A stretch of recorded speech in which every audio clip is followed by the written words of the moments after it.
Hello, everyone. Oh my gosh. It is mid-July and I am sweating. I don't want to hear it. I can't imagine it being any hotter down in Florida than it is in Nashville, Tennessee. But like Yeah. it was like 110 heat index today. And it's the humidity that's just awful. Maggie and I went to the store. We walked out of the store and our eyeglasses just Yeah. fogged. It was So it's humid down there too. yes. Well, now I also heard something about a hurricane coming down that way. I Oh, am so unplugged from the weather, but I did see in passing one of those pictures of the Gulf. So I don't know. I'll have to check in. well, I think it's probably not a hurricane. It's a tropical something that's forming down there. And it's like Okay. they've named it Bertha, which I said, I think they should have saved the name Bertha for like a category 5. Absolutely. This should be Bunny. But Funny. yeah, Yes. my brother, I talked to him this morning. They're down at Gulf Shores and they're trying to hit the beach before it hits. So yeah, hopefully it won't be too bad. But we are here today finally to talk about the Enneagram. This is I going to be a know. fun, and we're actually going to break this up into two episodes. This is going to be a double whammy for you guys because we have a lot of information to go over. And today we're going to just do like the basics. We're going to just talk about what it is for all you newbies that don't know what it is. Stacey is certified Enneagram coach. She has all of the all of the answers. I'll be asking the questions. She will be doing the answering. If I Um, don't know the answer, I know where to find it. that's right. That's right. So let's just kick it off by, talking about what is the Enneagram? How would you describe Yeah. it? I'll tell you how I met the Enneagram. Okay. So I have been into personality assessments like for my entire adult life. And I got really into Myers-Briggs back in the 90s before the turn of the century, you know. Mhm. And You were three. and You were three. and I used that during my corporate career, just informally and for team building and things like that. I just loved it. I've used DISC. I'm certified now in my second career as a consultant and in the talent management space. I'm certified in a bunch of different tools. Mhm. And during the pandemic, I was teaching on Myers Briggs for people in career transition because one of the things that these tools are great for is you understand yourself and you get an idea of your strengths and what you enjoy doing. And, that leads naturally into career transition conversations. So I was doing that. And a woman that I met at the time who was going through our program was really into the Enneagram. And she said, she started talking about it. And I was like, yeah, no, I do Myers Briggs. Like I was just a snob about the whole thing. And ultimately, time passed and she finally got me to take it. And I took that assessment and I took it a number of different ways, just free assessments online. And it always came back to me being an 8. The first time I started reading the literature around an 8, I literally cried. I was like, holy cow, this is huge. Like, this is just, it was life. I'm not lying. It Yeah. was literally Yeah. life changing for me. Hmm. Hmm. And it touched on things that no other assessment had ever touched on. And one of the things that it does so well is it not only shows you what your motivation is and what the patterns are that you prefer in terms of behavior under stress or not under stress, like it shows you all of that, but it also shows you what to do about it. Like, what are your choices? Hmm. So it's not about, I'm a certain number or I'm a type and that's it. It is your work is just beginning. This is a map, and now you have this map to look at and chart your own journey. Right. And some of the work is really hard, and it's all internal. It's all internal heavy lifting. Mhm. So, that was so pivotal for me that I went back into my company and I said, this is what we need. We got to do this for leadership development. So ultimately we did. I went through a certification process with Integrative 9. I used the tool IEQ 9, and I've now given it, I'm right shy of 500 times. Wow. And I use it for executives, for leaders at all levels, for teams, just all, and then in my private practice, I Mhm. use it for my coaching clients as And well. It's just a tremendous thing. you've seen it make a huge difference in Huge. everyone that takes it, right? I was looking for online, like a definition like about the Enneagram, and what it said, you tell me if sounds accurate. The Enneagram is a dynamic personality typing system based on ancient spiritual traditions that maps human psychology into 9 distinct types. Rather than just describing outward behavior, it explores why you do the things you do, the core motivations, the fears and desires that drive your actions. Does that sound accurate? Yeah, it does. And it has been used for hundreds of years in Yeah. so many different ways. And Mhm. there's math in it. There's psychology in it. There's spirituality in it. It is a number of things, Mhm. and it can be applied in a number of ways. Mhm. Mhm. Well, last week we our episode was about criticism, and we were talking about how to give and take criticism in a healthy way. And one of the things we talked about was, in order to take healthy criticism, feedback, in a positive light, you have to have done some internal work yourself. Mhm. You have to understand yourself. You have to do some ego checks, some spiritual growth. And I think the Enneagram is a really great way to start. Yeah. So I've got a few questions here for you. Okay. So, um, well, first of all, like, how is it different from Myers-Briggs? Like you said, you hear about personality tests. I hear people say, "Oh, it's just a personality test," but it's really much more, correct? Yeah, it really is. I would say one of the main differences is that the IEQ 9 or the Enneagram is that underlying motivation, the lens through which we see the world, what we're attracted to, what we're drawn to, what we're pulled away from. Like it's the motivation that we carry. That is, you can think of it like an anchor. It's the anchor, Mm-hmm. and our behaviors are just kind of attached to that. Mm. And depending on the flow of the ocean and the weather and all of that, you have different behaviors at different times. But underneath that is the motivation, the why behind the Right. what we do. Right. And the other thing is that all of these assessments and tools are great in many, there's positives in all of them for different contexts.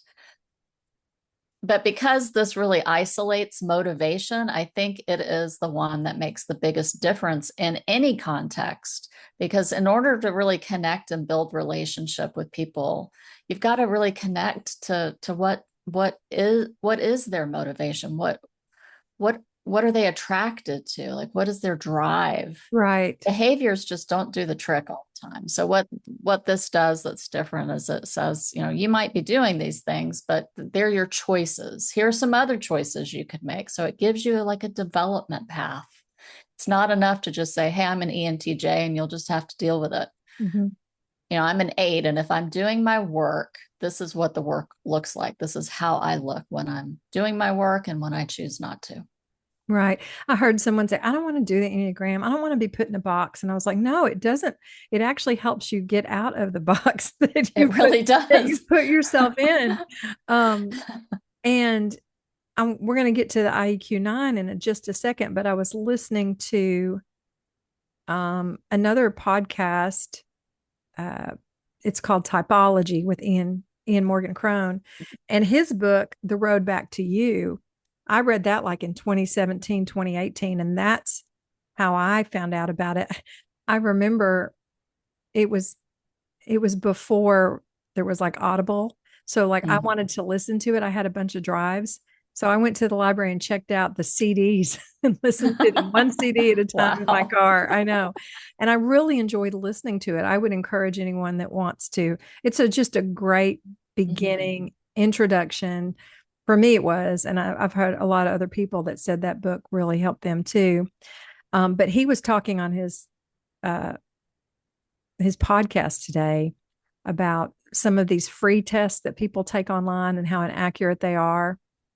I mean, I took two or three of them when I was just, I didn't want to pay. I was just kind of sticking my toe in the water, and I took one and it said I was a 6. And then I took another one and it said I was a 2. And then I took another one and it said it was a 9. And I was like, well, make up your mind.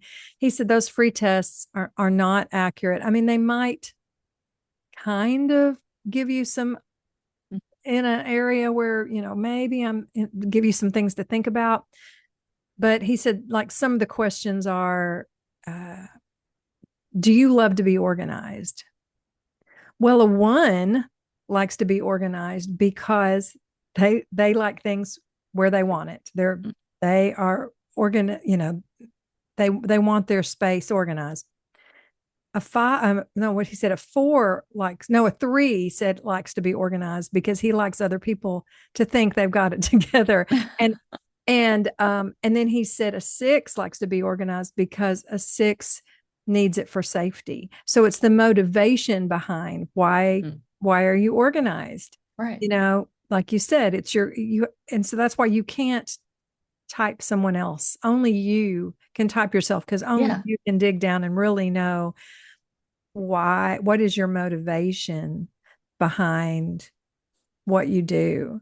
So Mhm. talk about why the IEQ 9 test. Why is it different from any other? I mean, there's others you can pay for, but Sure. why is it so valuable for you in your coaching? Yeah, it's an adaptive questionnaire. So one thing you notice when you're taking it is it continues to ask questions that seem kind of similar, Mm-hmm. especially toward the end, because it's adapting to make sure it's got enough information, and it's going to ask you things in different ways so that it can pinpoint motivation. Gotcha. Um, and and so that's one thing that makes it quite different. It's been out, oh gosh, since 2011, and there's so much research and Wow. analysis behind it. I've given it now 471 times, and I have yet to have someone say this isn't me. Wow. So that's my own experience with it, and then globally, there's like a 96%, um, you know, confidence rate or take rate with it. That's amazing. So it is pretty amazing, and it's used across all industries. When I went through the certification, I was in there with people from the defense industry, from major retail human resources groups, like all kinds of interesting people are utilizing this in all kinds of industries. Wow. Because it is the thing. So all organizations, all of us, and we've talked about this in many different ways, emotional intelligence, the soft skills, Mm. the self-awareness, the ability to build healthy relationships. These are the things that we need more of in order to drive organizations and relationships in a positive Mm-hmm. direction. So that has to include self-awareness, which this does, and then it also has to show you, how do you manage yourself under difficult emotions. So how do you deal with stress? Mm. How do you connect with other people and build relationships, and all of that is what we need tremendously in the world. Right, right.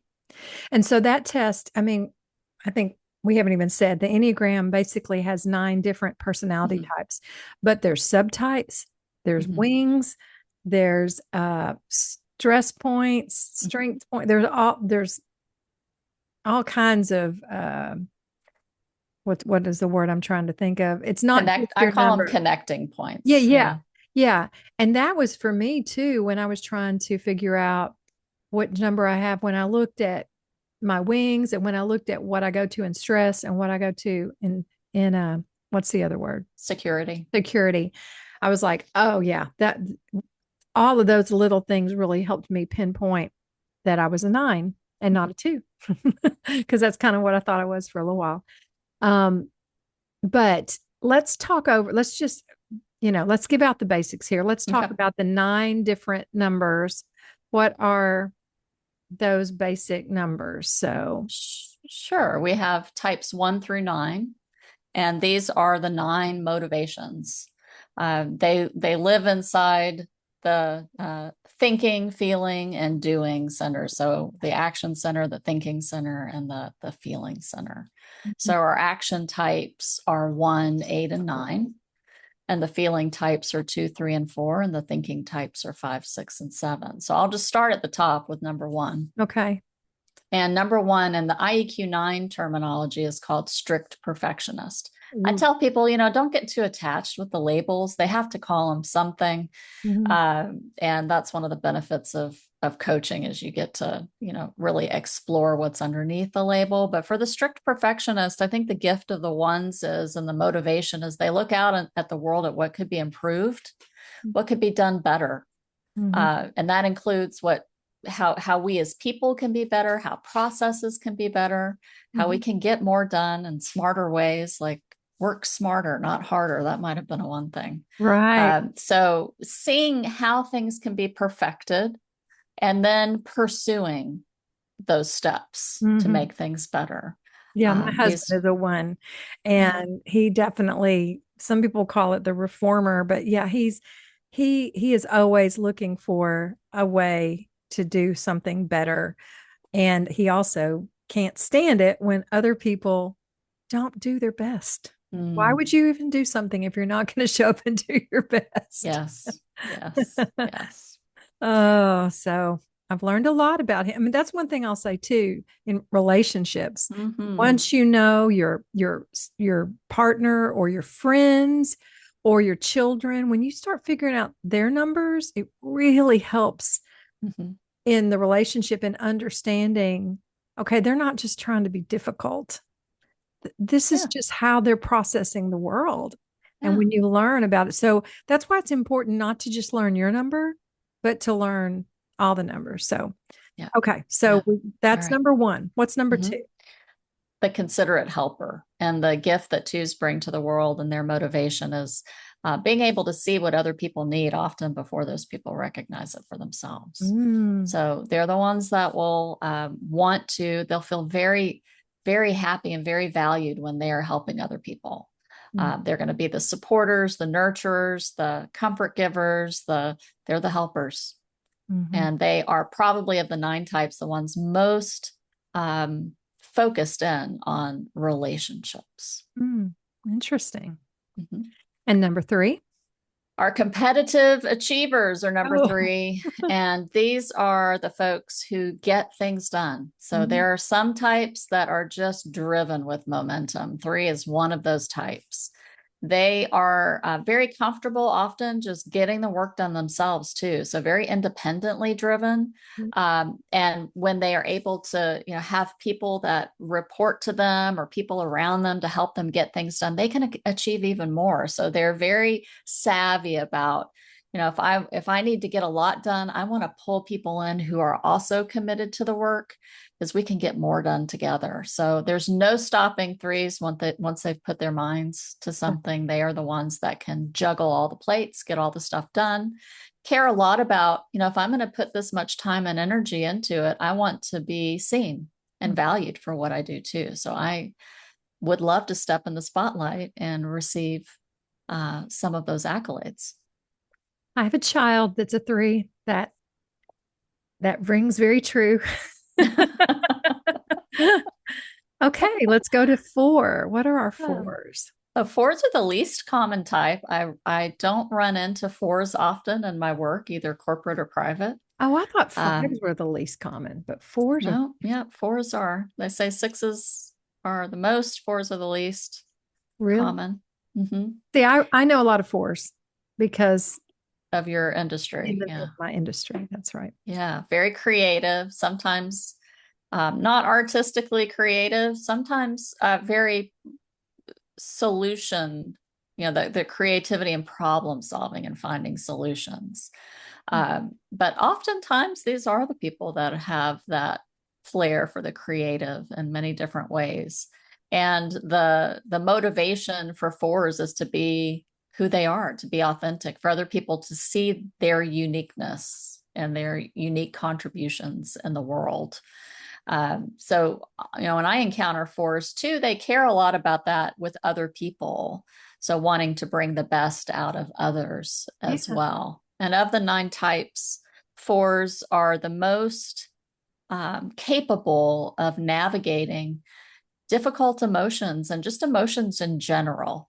So they have a very rich inner world and understand the complexity of emotion. And therefore, when people around them are going through an emotional time, fours are very supportive because they aren't bothered or put off or feel tension around those emotions. Wow. Yeah, I think sometimes they're called the romantics or the individualists or I know there's different labels, but yeah, I know a lot of fours actually. So let's go to 5. I think 5 is my favorite type. Really? I'm just very intrigued by the way that 5s think.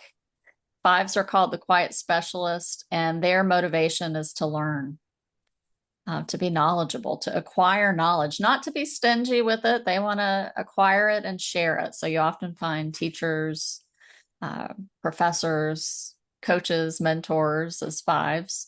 And 5s have this unique way of, you can envision like there's a library in their brains. And that library, as you might imagine, holds all kinds of different information, very, very organized though. So you have each section of the library, all the books by author. There's no emotions in the library. There's just very compartmentalized knowledge. Mm-hmm. And when you need to be on a trivia team, you want 5s with you because they know things that are just, you would never anticipate. And they don't, it just comes up one day and you're like, oh, look, it's a lizard. Oh no, that's not a lizard. That's a salamander, blah, blah, blah, blah. It's just very interesting. Yeah, So yeah. 5s are very technical, analytical problem solvers.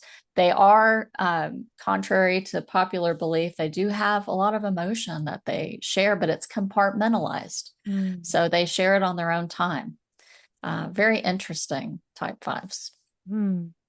Yeah, I was convinced Mike was a 5. Of course, like I said, you're not supposed to, because he does have a lot of those, what you just described.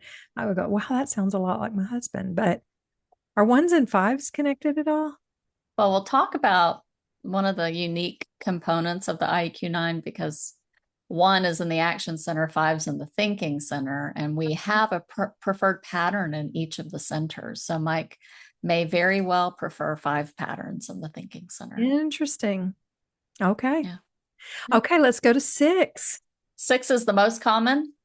Wow. So 6 is the loyal skeptic, and they are motivated by security, a risk awareness. So not that they are afraid of risk or want risk necessarily, but they see it. They will alert others to risk as well. So they anticipate what could go wrong and also what could go right.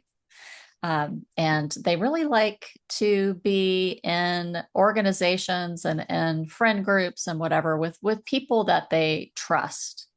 So integrity, trust, those kinds of values are important in relationships. Cool. And we are at 7. 7, the enthusiastic visionary. So this is one of the types that has a high drive and momentum, and 7s are notorious for just being spontaneous and wanting to do the next cool thing. 7s will prefer to look at what's positive and possible over what's negative and what might bring you down. So 7s are often optimistic and are one of the types that will prefer to look at a solution more than a problem, because why spend our time and energy on something that we all know is wrong and bad when we can focus on the solution? So 7s are going to be motivated by that variety and the pursuit of possibilities and wanting to have really positive, meaningful experiences in life. Cool. And now we're at 8. Whoop, whoop, that's my type. So active controller, 8. motivated by wanting to maintain control. It's just like the title. Like there's a relationship with control there. Very decisive. One of the high momentum types, so very driven toward the future, planning. You give me a goal and I will get you there. You show me where you're headed, I will make sure everything arrives on time, right? Those kinds of people, quite loyal and protective of those in their inner circle. Yeah, that's an 8 in a nutshell, I think. Yeah, yeah. My father-in-law is definitely an 8. And they sometimes they're called the challenger, right? Mm-hmm. They challenge the status quo. Like, why? Yes. Why does it Why? have to be Why? that way? Yeah, What about the exactly. nines? That's me. Oh, that's you, the adaptive peacemaker. And nines, just like that title, they prefer to live in peace. And if there is conflict going on around them, nines are very well suited to help mediate conflict and help people find common ground, concerned about all voices being heard, people being included. So, are we missing anyone from this conversation that should be here? Mhm. And oftentimes the gift that we bring to the world, we don't do so well for ourselves. So, whereas nines are great helping others mediate conflict, don't prefer navigating their own conflict. So, the skill set's there, but it is not something that nines love to do. And of the 9 types, nines are said to hold the most perspective. So Mm, being willing to hold multiple perspectives at one time. So not feeling like there has to be one way of seeing things. There can be mm, multiple ways of seeing things. mm. Interesting. Um, you know, I do know, like I said a minute ago, I thought that I was a 2. That free test was telling me I was a 2 a couple of times.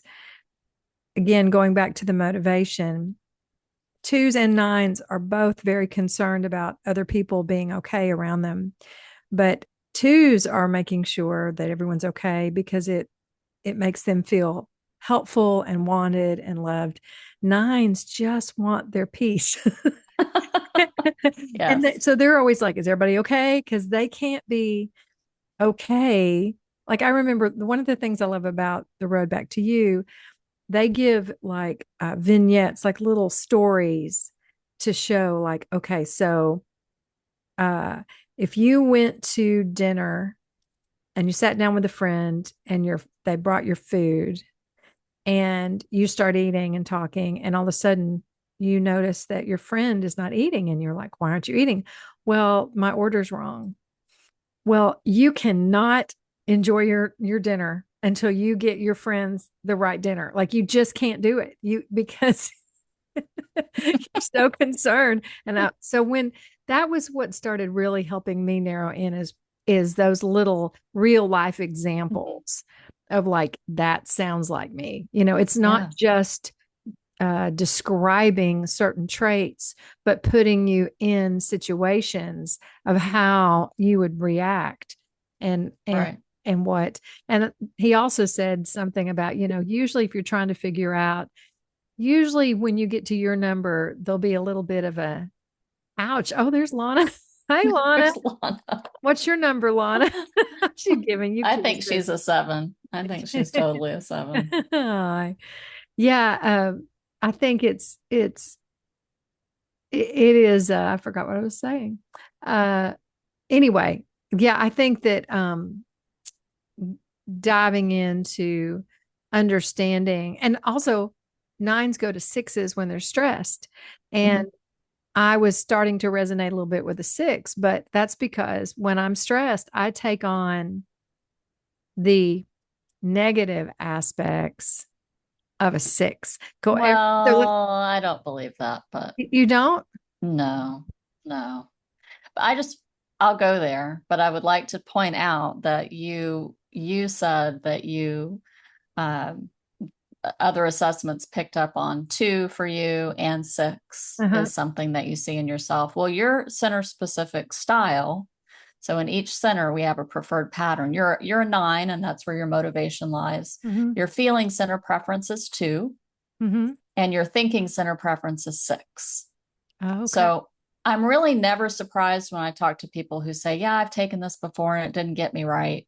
It said I was this or I was that. They take the IEQ 9 and I'm like, well, see, here's your real type, but these patterns showed up in these other assessments because they're your preference in this other center. Oh, that makes sense. Yeah. Yeah. And Makes that I sense. think is unique to this questionnaire. And it helps, for me, it helps tremendously to, we kind of have to separate ourselves from some of the literature out there, because for me as an 8, I'm an 846. So I identify a lot with the inner complexities that a 4 experiences, and also that same thinking pattern that you prefer. That's that strategic best case, worst case kind of a thinking pattern, which aren't really eight things. So And this really helps to right, see ourselves in that true way, more true right, way. right. Interesting. Mm-hmm. So there's also wings, and your Uh-huh. wings are the numbers on either side of you. So like my Yes. wings are 8 and 1, and yours Mm-hmm. are 9 and 7. 7. Mm-hmm. So I've heard different thought patterns about their wings. Like I would see people say, "Oh, I'm a 9 with a 8 wing," but really you have both wings, right? And you should, because birds fly with 2 wings. And if you don't fly with 2, you're just going to go around in circles. So you should have a balance, right? You should have a little bit of both wings Yes. if you're gonna, Well, yeah, we like an should be. airplane. You don't want to be tipped over. I rarely work with people who have a balanced wings, but I I think that then shows us where our room for growth is, because if we continue to dip into one wing and into one set of patterns, there's an opportunity cost to that. We aren't necessarily reaching into the other wing. And when could we do that is the question. So what are we underutilizing in that wing? Yeah, because Same with stretch and release. okay. Same with stretch and release. We have the choice anytime. I call these our resilience lines. We have to have them. We use them both. We use them in very positive ways. We can use anything positively. We can also go low. Mm-hmm. Well, it's part of the self-awareness too. Mm-hmm. But understanding, I think I envision like this toolkit. And if you look inside the toolkit and you say, yep, these are my wings, these are my lines of stretch and release, they are in there when I need them. Then the Mm, next time you encounter a situation, it's a choice. Am I going to double down in my type? Am I going to go low here? Am I going to choose this? Like, these are all choices that become very apparent to right. us in those circumstances. Right. Well, I know that I have really, as I've gotten older and I've done more and more work on myself, I've been able to be more comfortable with my 8 wing, because the 8 is somebody that's bolder and more, not doesn't worry about challenging things and asking questions. And as a 9, you know, that's not what we do. We want to just keep the peace and we don't want to challenge. So I used to say, okay, my 8 wing is making my 9 very uncomfortable right now. But I feel like I'm actually getting more well-rounded by embracing some of my 8, Mhm. right? Yeah. I ignored it for a long time. Yeah. Because of the discomfort, Yeah. probably. Oh, yeah. And then you say, well, there's actually there's a good way to use it, and it's beneficial to me. Hmm. So at that point that you recognize the benefits, I think we can start to get out of our own way. That's Hmm. the whole self-awareness journey. We can choose. We have Hmm. choices to make. I also heard on the podcast today, they were saying they had some questions, and somebody said, does your number ever change? Mm-hmm. And they said, no, your number doesn't change. But as you do your work, as you grow, you might start, um, because he's a 4, but he said he said, as he's done his work, he's taken on more and more characteristics of a 9, because that's the balance he was missing or that he was needing. So a lot of people now will say, oh, I bet you're a 9. It's like, no, I'm not. Yeah. I'm a 4, but I have learned to really embrace um, so many things. Hmm. Uh, and 9 must be one of his in his triangle. Hmm. I always get Must that be. confused. Yeah, yeah. Because Yeah. everyone has a triangle that they're in, and you have a gut, and also Oh, the I three see what you're centers. saying.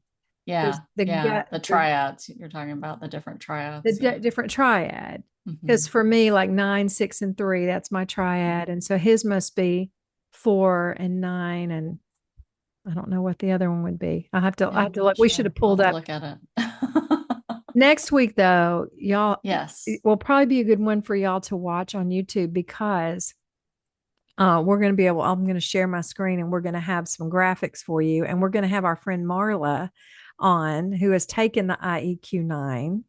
And Stacey's going to go over that live with her. So you'll be able to see what you would get if you took this IEQ 9.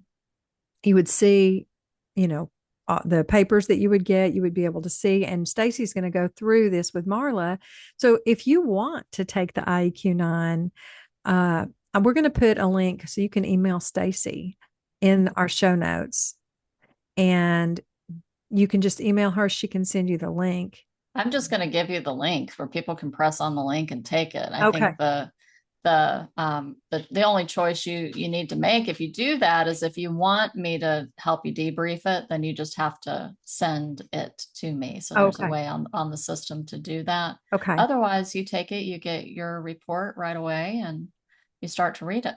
Yeah. There's two versions. There's a professional version. So if you're working and you lead people or you're want to focus in on some of the leadership competencies, there's a professional version. Mm. And the standard version is 23 pages. The professional version is 42. Oh my goodness. Mhm.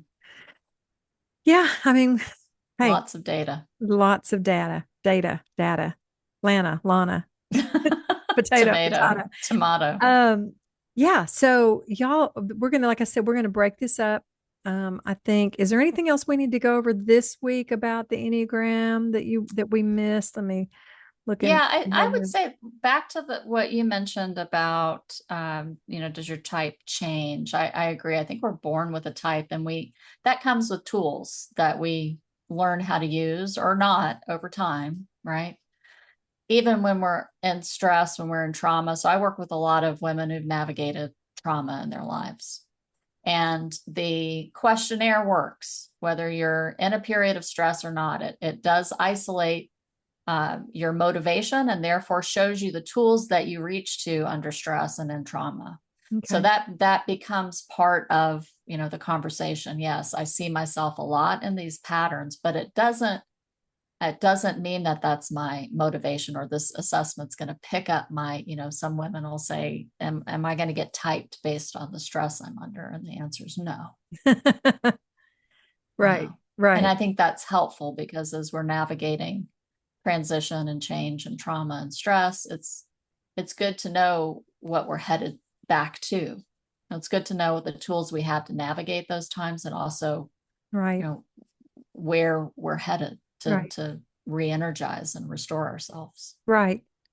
And there's no good number or bad number. All the Mm-mm. numbers have good qualities and I hate to say bad qualities, but they each have their pros and cons, and being able to recognize, wow, these are my strengths and I can work on them, but yeah, these are the areas. That's what I was saying earlier, where Ian was saying sometimes when you start reading about a number and you kind of go, ouch, that like you have a reaction, that might be your number because you're like, Yes. ooh, that sounds like me. um but yeah, I think it's going to be fun Mhm. to talk to Marla and go over these results of hers. I've got mine too. So y'all tune in, and if you have any questions between now and next week and you want to send them to us, let us know and we'll try to answer those. Definitely. That would be fun. Yeah, it would. All right. Well, we're going to shut this down for now. This was fun. It I was. love talking about the Enneagram and We didn't even mention anything about how it's not demonic. oh my goodness. I know, right? That's so funny. Why do So people, funny to I me. know that, there was a lot. I remember when I was reading, when I started reading Read Back to You, there were a lot of churches, a lot of women's groups that were reading it and that were loving it. And then, there was this like, oh, that's demonic. Yeah. And they started Because running from it. somehow they see they think it's a pentagram when Yeah. there are like 9 The nine. points, which does not 5. It's just not the same. Newsflash. It's not dynamic, demonic, Demonic. demonic, any of that. It's none of that. Oh, so Guys, well, funny. thanks for listening today. Y'all come back and we'll continue See you this next time. Enneagram conversation next time on the Fresh Start podcast. Bye. This episode has been brought to you by God and My Girlfriends Ministries. If you're looking for a faith-based community where everyone is accepted, all beliefs are welcome, and no judgment, check out godandmygirlfriendsministries.org, where you can find more information about our book clubs, both online and in person, upcoming retreats, and all the events in your area. You can also find out about one of our favorite things that we do, our Single Moms Christmas Blessing Ministry. So go check out godandmygirlfriendsministries.org. We would love to have you a part of our community.